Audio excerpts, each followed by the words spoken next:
You will hear a number of different recordings, and you'll have to answer questions on what you hear. There will be time for you to read the instructions and questions, and you'll have a chance to check your work. All the recordings will be played once only. The test is in 4 sections. At the end of the test, you will be given 10 minutes to transfer your answers to an answer sheet. Now turn to Section 1. Section 1.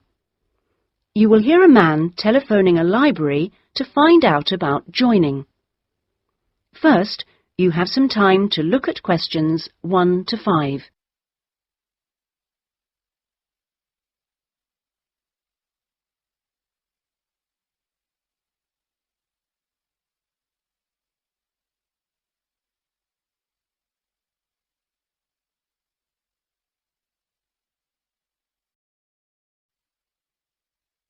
Now we shall begin. You should answer the questions as you listen, because you will not hear the recording a second time.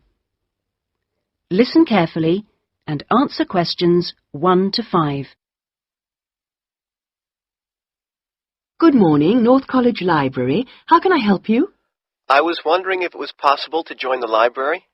Are you a student at North College? No, I'm not, but someone told me it was possible to join even if I wasn't. That's right, it is. Are you over 18?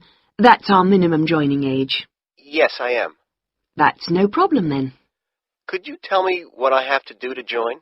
Well, you'll need to come into the library and fill out some forms.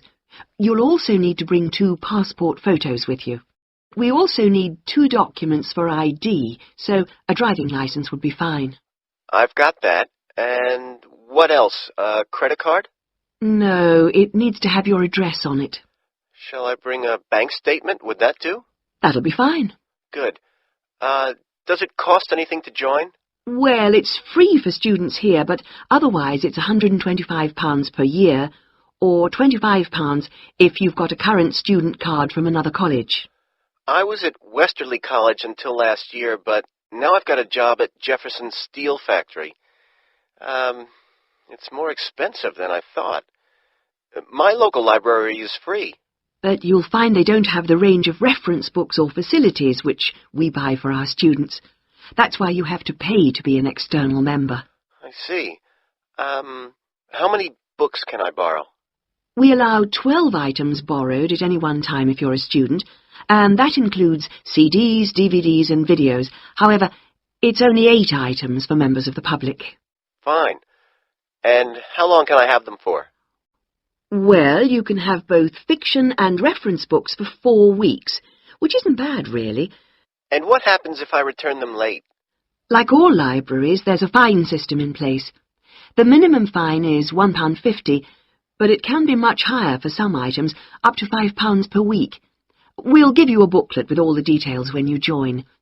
You can always renew items, if they're not required by anyone else, by telephoning or logging onto our website. Before you hear the rest of the telephone call, you have some time to look at questions 6 to 10.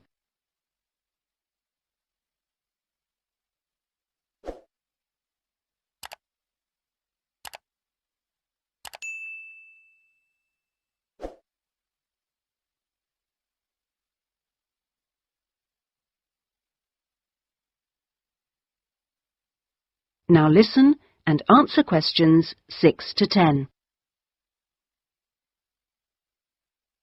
What about the computers? Can I use them free of charge? For college students it's free, but for external members like yourself, the first hour is free, and then we make a nominal charge of £1 per hour thereafter. Do I have to book in advance for them? Oh, yes, it's advisable. Most people tend to book 24 hours in advance, although sometimes you can get one with only 6 hours' notice. However, the earliest you can book a computer is 48 hours before you need it, and you can only book 1 hour at a time. If no one else has booked the computer out, then you may be able to have another hour if you want. We have a wide range of databases, so the computers are in great demand. I'm thinking of doing some writing, and I might need to access national newspapers. Do you have them on these databases? We do indeed. We've got all the big nationals, The Guardian and The Observer, The Independent, and The Times and Sunday Times. We've also got all the local papers and a wide selection of magazines. Excellent. I assume you have photocopying facilities? Of course. 5p a sheet for both A4 and A3 black and white copies, and 40p a sheet for colour.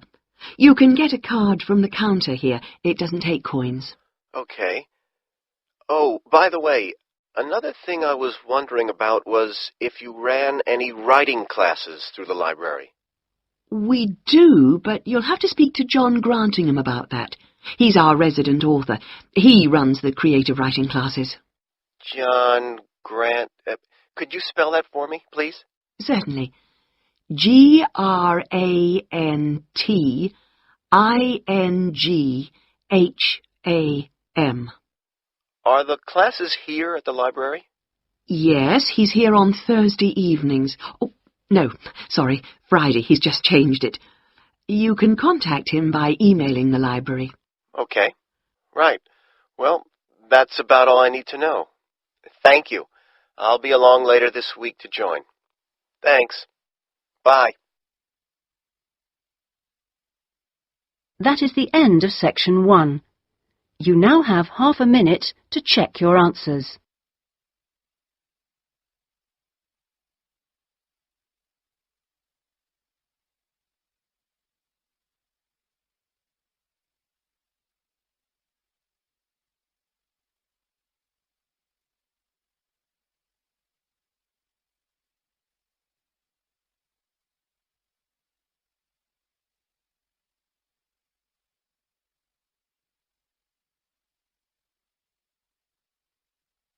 Now turn to section 2. Section 2.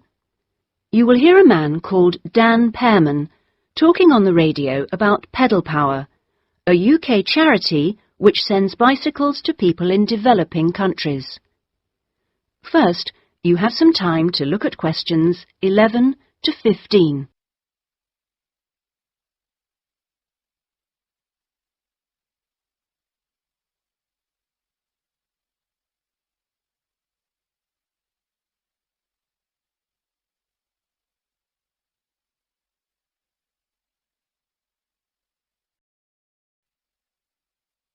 Now listen carefully and answer questions 11 to 15.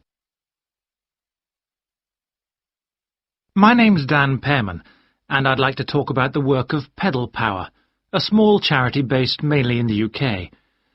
I'll be giving our contact details at the end, if anyone would like to find out more about how to support us. But first, how the charity began. I got the idea of exporting bicycles to developing countries while I was in Ecuador.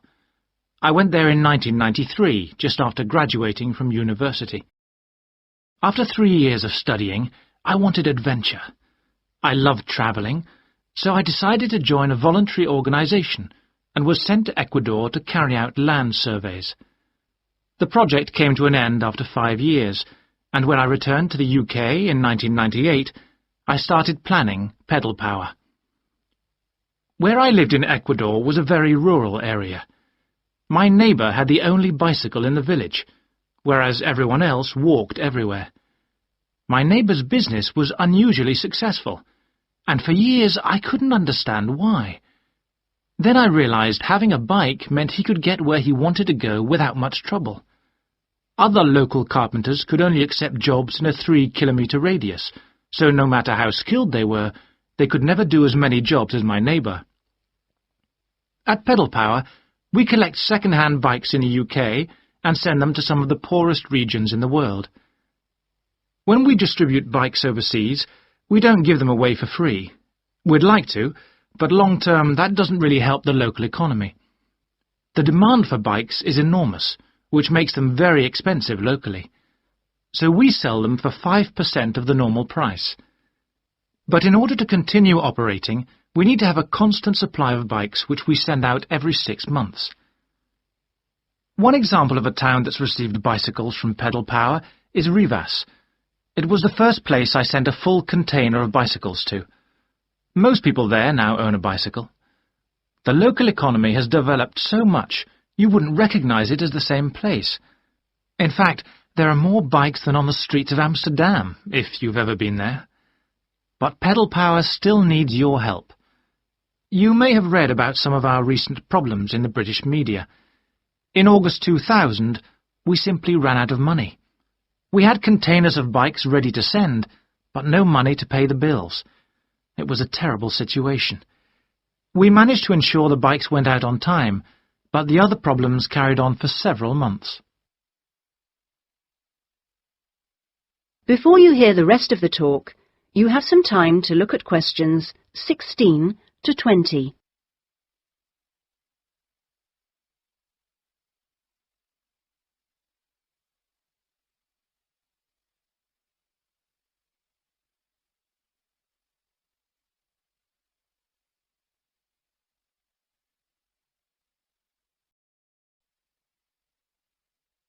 Now listen and answer questions 16 to 20. Fortunately, in October 2001, we won an Enterprise Award, which helped us enormously. We invested 15 of the £75,000 prize money to help secure our future. Winning the award helped raise our profile, and the money enabled us to pay all our shipping costs, which represent our greatest expense. Pedal Power changes lives. When someone gets a bicycle from us, they see a 14% increase in their income. We're currently looking to invest in computers so that our office staff can do an even better job. Because of our work, people in a number of countries now have a better standard of living. So far, we've provided 46,000 people with bikes. But we'd like to send more, at least 50,000 by the end of the year. Now, there are many ways in which you can support the work of Pedal Power, not just by taking a bike to a collection in your area. I should also like to say, if you do have a bike to donate, it doesn't matter what condition it's in. If we can't repair it, we'll strip it down for spare parts. Of course, to do that we always need tools, which are expensive to buy, so we welcome any that you can give. Also, you could help by contacting the voluntary staff at our offices. They'll be able to suggest activities you could organise to bring in funds for us. People do all kinds of things, including, of course, sponsored bike rides. Also, we're always interested to hear of other places that would benefit from receiving a consignment of bikes, and welcome suggestions from people who've been to developing regions on their travels. We hope that by talking on radio programmes like this, we will be able to raise public awareness, which will lead to government organisations also giving us regular financial support, something that we really need. If you'd like some more information about where to donate an old bicycle or offer help in other ways, please contact us on 019. That is the end of section 2. You now have half a minute to check your answers.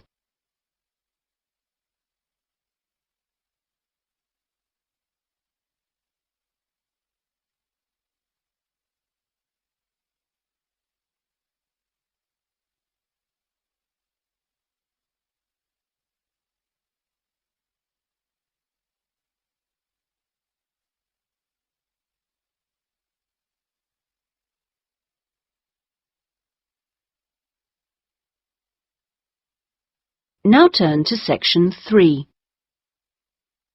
Section 3.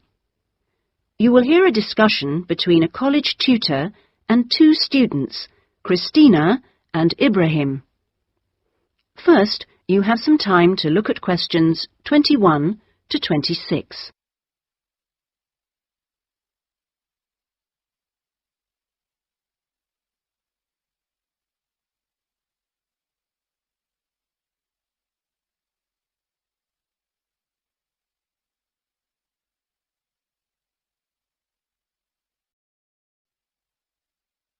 Now listen carefully and answer questions 21 to 26. First of all, I'd just like to say, Christina and Ibrahim, that I really enjoyed watching your video about student life last week. And I could see that the rest of the group did too. You did really well, and I hope that you got a lot out of it. I'd like to use this tutorial as a feedback session where you reflect on the experience of doing the project. So, Christina, I was wondering, what did you enjoy most about making the video? I liked using the camera. Is it the first time you've operated one like that? Yes, it is. Well, the results were very good. Anything else? I also enjoyed visiting one of the British students we filmed. I'd never been inside a British home before. Okay, Christina, thanks. What about you, Ibrahim? What did you enjoy? Well, for me, it was a very good chance to get to know students who are on other courses, because everyone in our group is studying English, and we don't usually have much to do with the rest of the college. Yes, good. Do you think you'll maintain the contact now? Well, I hope so. I've invited 3 of them to have dinner with me next week. Great. If you haven't decided what to make yet, I can tell you they'll love trying Arab dishes. And, of course, it's good for your English, too. Christina, what did you find? What was the most useful aspect of the project from the point of view of the English practice? I think when we were being shown how to edit the film, we had to follow the instructions, and that was very good practice for me. And I also learned some technical words that I hadn't heard before. What about you, Ibrahim? What was the most useful for your English? It was listening to the British students, because they don't speak as slowly as most of the tutors on our course. I think they speak at natural speed, so it forces me to get used to it. And they use a lot of slang. So you learned some new words which will be useful? Yes. Good. I'm glad it helped. Well, we've talked a little bit about enjoyment and about language practice. Were there any other benefits? What else did you feel you'd learned from the project? Was it useful in other ways? Yes, well, firstly, I learned how to use a video camera, and also I think I really learned a lot about working together with other people. I've never done anything with a group before, and we had to find ways of cooperating, and compromising, and sometimes persuading people when they don't agree with you. Yes, that is a very useful experience, I know. Before you hear the rest of the discussion, you have some time to look at questions 27 to 30.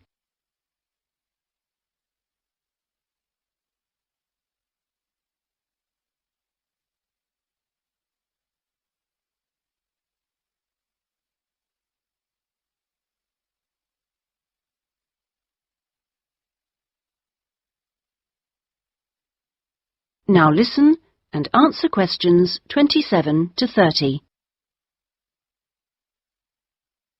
What about you, Ibrahim?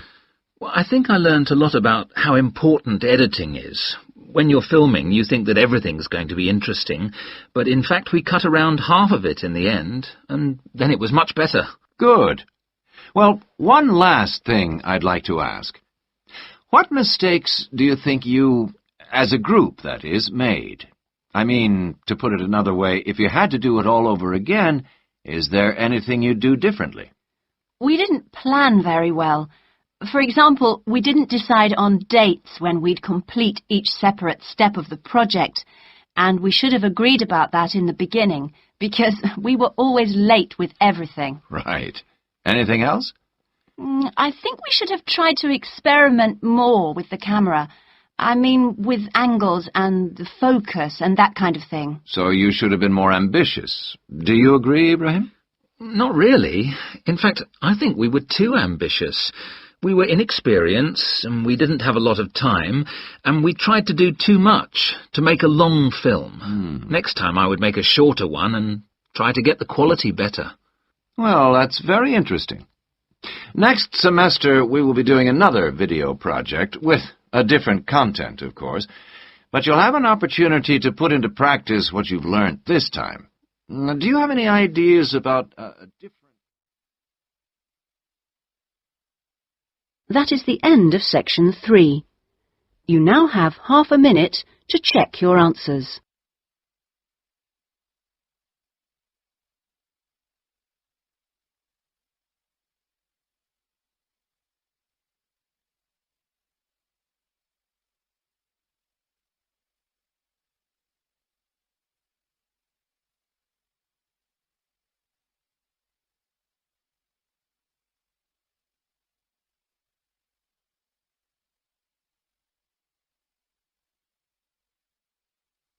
Now turn to Section 4. Section 4. You will hear a talk about scientific research in the continent of Antarctica. First, you have some time to look at questions 31 to 40.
Now listen carefully and answer questions 31 to 40. Tonight I'm going to talk to you about that remarkable continent, Antarctica. Remote, hostile, and at present uninhabited on a permanent basis. For early explorers, it was the ultimate survival contest. For researchers like me, it remains a place of great intellectual challenge, while for the modern tourist, it's simply a wilderness of great beauty. First, some facts and figures. Antarctica is a place of extremes, the highest, coldest, and windiest continent, and over 58 times the size of the UK. The ice cap contains almost 70% of the world's fresh water and 90% of its ice. But with very low snowfall, most of the continent technically falls unbelievably into the category of desert. Huge icebergs break off the continent each year, while in winter, half the surrounding ocean freezes over, which means its size almost doubles. Research and exploration has been going on in Antarctica for more than 200 years, and has involved scientists from many different countries who work together on research stations. Here, science and technical support have been integrated in a very cost-effective way. Our Antarctic research program has several summers-only stations and 2 all-year-round ones. I was based on one of the all-year-round ones. The research stations are really self-contained communities of about 20 people. There's living and working space, a kitchen with a huge food store, a small hospital, and a well-equipped gym to ensure everyone keeps fit in their spare time. The station generates its own electricity and communicates with the outside world using a satellite link. Our station, 01, had some special features. It wasn't built on land, but on an ice shelf, hundreds of meters thick. Supplies were brought to us on large sledges from a ship 15 kilometers away at the ice edge. Living in the Antarctic hasn't always been so comfortable. Snow buildups caused enormous problems for 4 previous stations on the same site, which were buried and finally crushed by the weight. Fortunately, no one was hurt, but these buildings became a huge challenge to architects, who finally came up with a remarkable solution. The buildings are placed on platforms, which can be raised above the changing snow level on legs which are extendable.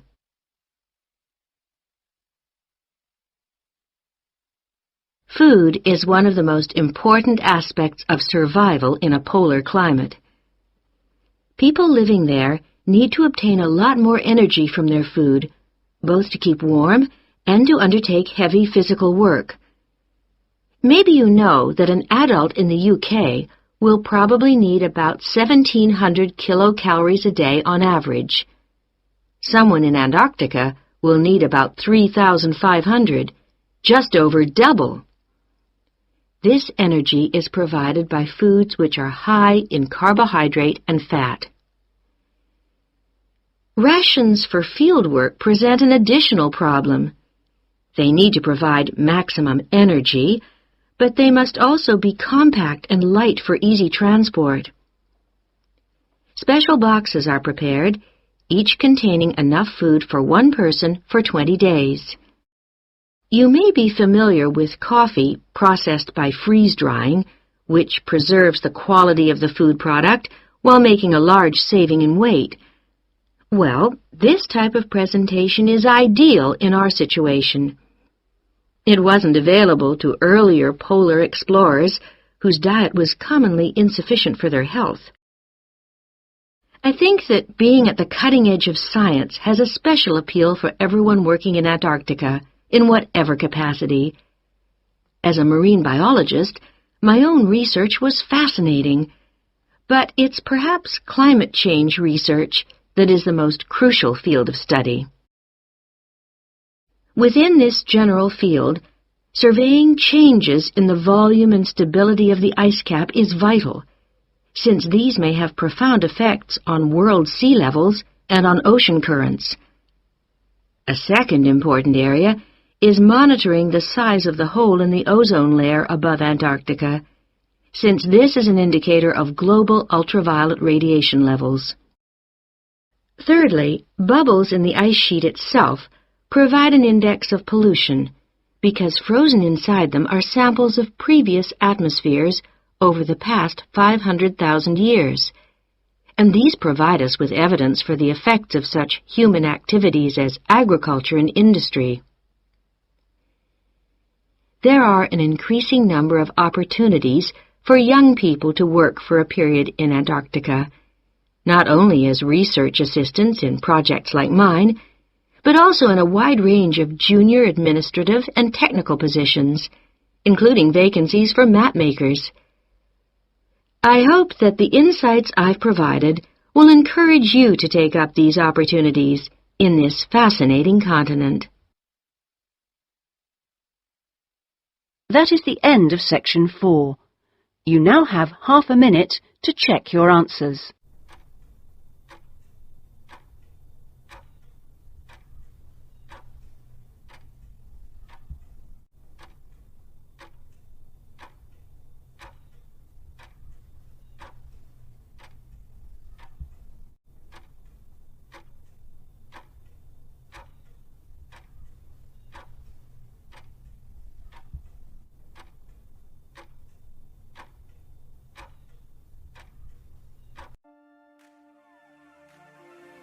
That is the end of the listening test.